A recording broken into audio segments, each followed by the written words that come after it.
A generation or two ago, women could dream about having a successful career. But for a woman to climb up the ladder, it often meant having to juggle multiple careers: wife, homemaker, artist. Fortunately, Antoinette Beenders, Ruth Roche, and Vivienne Mackinder remained steadfast, determined. Nothing would get in the way of their ambitions. They found great mentors, trusted their families, networked, sought out more and more education. They asked the right questions. They listened. And never, ever did they stop believing in themselves. As a result, today, Antoinette Beenders, Ruth Roche, and Vivienne Mackinder are the leading ladies of hair. They are the stars behind the chair.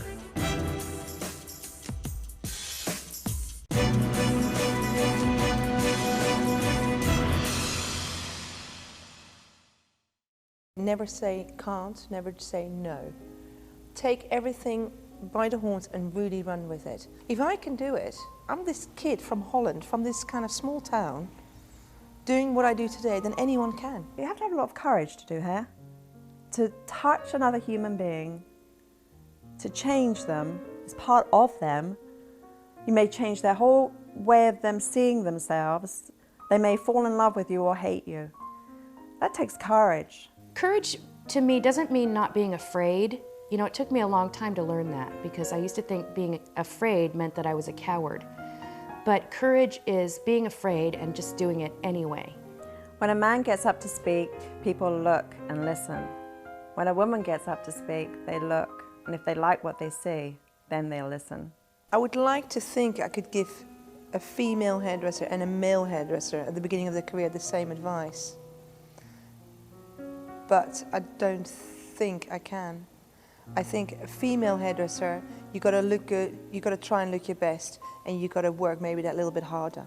With a male hairdresser, you know, be cute, have the chat, and do a half-decent haircut, and you're almost there.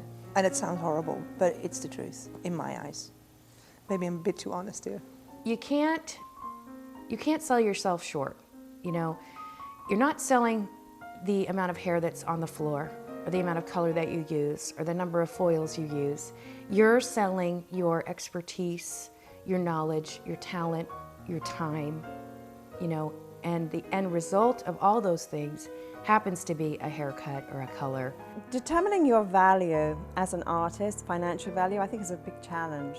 It's sad when we see dog parlors and grooming services charging more for a grooming service of a dog than a client having their hair cut. So somewhere in there we have to balance things out, and I think we're worth more than we're getting. But one of my most rewarding experiences has been I've literally seen clients jumping off the chair and kissing me. Where do you do a job where people kiss you, say thank you, and they pay you lots of money? The leading ladies of style have been shaping haircuts, hair color, and dress work for 3 decades. Their influence can be felt from London to New York to Hollywood. From Main Street, USA to the catwalks of Paris, they've helped thousands, perhaps millions of clients look and feel more beautiful. Their strong will, fueled by an incredible sense of determination, helped them become the stars behind the chair.